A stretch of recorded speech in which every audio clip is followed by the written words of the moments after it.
বিশ্ববিদ্যালয়গুলোর আসন্ন কেন্দ্রীয় ছাত্র সংসদ নির্বাচনে বাংলাদেশ সেনাবাহিনীর কোনো সংশ্লিষ্টতা নেই। ডাকসু নির্বাচনে সেনাবাহিনীর হস্তক্ষেপের প্রশ্নই আসে না, এমনটা জানিয়েছে আন্তঃবাহিনী জনসংযোগ পরিদপ্তর।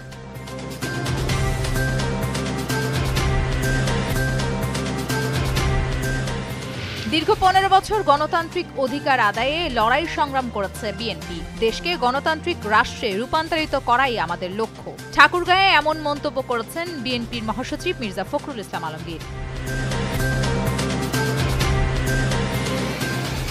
জুলাই গণঅভ্যুত্থানের প্রথম শহীদ আবু সাইদ হত্যা মামলার তৃতীয় দিনের সাক্ষ্য গ্রহণ চলছে। আজ সাক্ষ্য দিচ্ছেন ময়নাতদন্ত করা ডক্টর রাজিবুল ইসলাম। তিনি বলেন, ময়নাতদন্তের প্রথম রিপোর্টই সঠিক ছিল।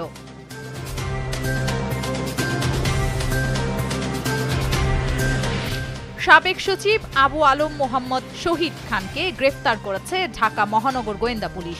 রাজধানীর স্কাটনের নিজ বাসা থেকে তাকে গ্রেফতার করা হয়।